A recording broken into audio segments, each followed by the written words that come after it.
आजकल के नौजवान लड़कों को या मर्दों को औरतों को जाल में फंसाना बड़ा आसान, बड़े तजुर्बाकार हैं और एक एक वक्त में 5-5 7-7 सिमें ख़रीद कर 5-5 7-7 जगह पे कस्में खाते हैं, अलग अलग मामले डील कर रहे होते हैं। कैसे कैसे मामलात आते हैं। अगर उन्हें लड़की दीनी जहन की नज़र आए तो फिर उसको करीब करने के लिए बात क्या करते हैं कि भाई तुम्हारी वजह से मैं दीन की तरफ आ रहा हूँ, मैं तो दलदल में फंस रहा था, तुम्हारी वजह से मुझे नेक लोगों का रास्ता मिला, नेक मजलिस मिली। इस किस्म की बात भी कर सकते हैं। या अगर लड़की के अंदर हमदर्दी के जज्बात हों फिर उसको भरपूर कैश कराने की कोशिश करते हैं। क्या करेंगे, घर में अपनी बीवी या माँ या बाप या घर के ऐसे हालात का रुख पेश करेंगे कि घर में तलखियाँ ही तलखियाँ हैं, तकलीफ़ें ही तकलीफ़ें हैं, गोया घर एक जहन्नम का नमूना बना हुआ है। और वो उस बच्ची को इस तरह बावर करा रहे होते हैं कि अगर तुमने साथ ना दिया तो मेरा तो कोई भी ना रहा। और उसके भी यकीन आ जाता है अगर मैंने बात ना की, मैंने बात ना मानी, मैंने तवज्जो ना दी तो ख़ुदकुशी कर लेगा। घर से तो पहले तंग आया हुआ है। इनके तरीक़ेकार होते हैं लड़कियों को ख़राब करने के। लड़की अगर गरीब हो उसे जॉब दिलवाने के, पाँव पे खड़े होने के मशवरे देते हैं। नाज नखरे वाली हो उसकी जूती के, उसके कपड़ों के, कलर मैचिंग के जो है वो तारीफ़ें शुरू हो जाती हैं और इस तरीके से उसको अपना करीब करने की कोशिश करते हैं। उसके बदन से बदबूदार हवा भी निकले तो कहते हैं वाह क्या गुलाब की खुशबू आई है। मकसद होता है कि करीब करना। अगर किसी की शक्ल सूरत ज़्यादा अच्छी ना हो, कबूल सूरत हो, उसको क्या कहते हैं, उसको कहते हैं जी आपके चेहरे पे बड़ा सादगी का नूर नज़र आता है। कोई बीमार हो तो सेहत के हवाले से चल पड़ते हैं।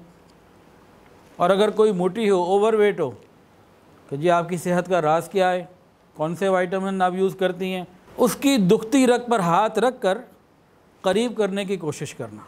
ये इस वक्त मर्दों के तरीक़े हैं, लड़कों के तरीक़े हैं। लड़की नमाजी हो ना, मुझे आपकी दुआओं पे बड़ा यकीन है, आपकी दुआएं मेरे सारे काम करेंगे, मेरे लिए दुआ किया करें। उसके जहन को देखते हुए उसको अपने आप से करीब करने के लिए इस किस्म के झूठ और कस्में और कलमा पढ़ना और यकीन दहानियों की इंतहा करना, झूठ पे झूठ की इंतहा होती है। मकसद क्या होता है कि लड़की को कोई बात भा जाए और राब्ता बढ़े और काम आगे बात से बात बढ़े। तो यहाँ इस तरीके से सिलसिले होते हैं।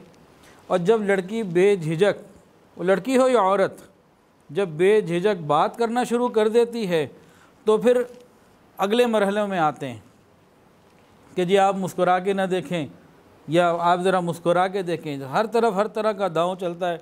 जी मेरी और आपकी पसंद बड़ी मिलती जुलती है, बात सिर्फ करीब करना है।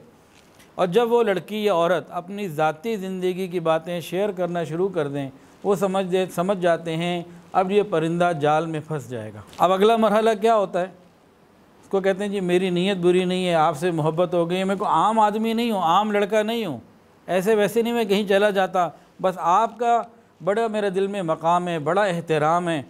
और उसको कह भी देते हैं आई लव यू। असल के अंदर ये देख ज़ुबान से अदा ये हो रहा होता है और अंदर दिल में होता है आई नीड यू, मुझे आपकी ज़रूरत है। ज़ाहिर कुछ होता है और अंदर कुछ होता है।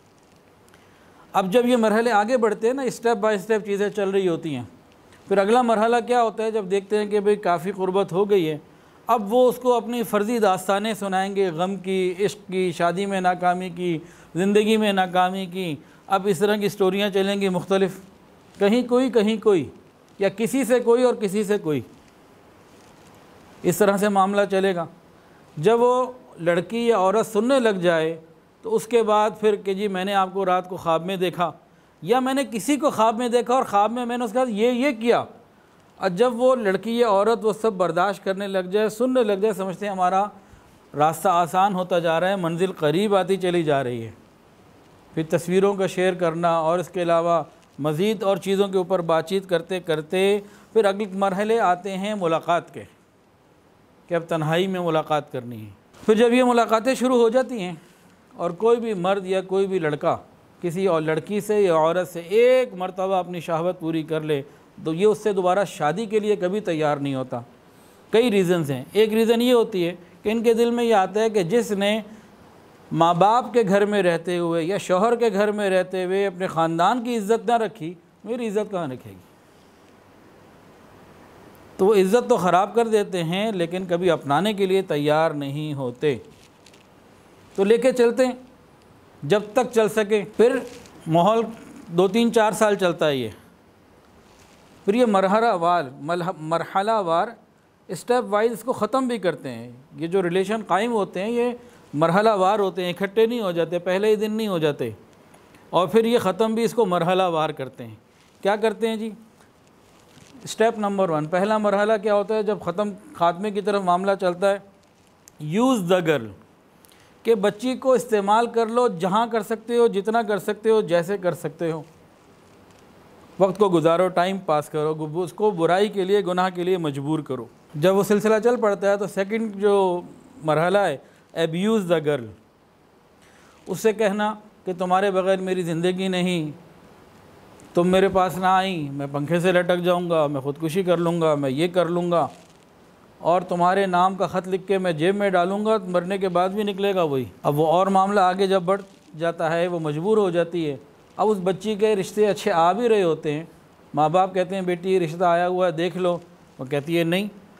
वो उधर जब जिक्र करती है वो कहता है सवाल ही पैदा नहीं होता, मैं तो तुम्हारे बगैर ज़िंदा रह नहीं सकता, मैं तो मर जाऊँगा। झूठी कस्में और झूठी कहानियाँ।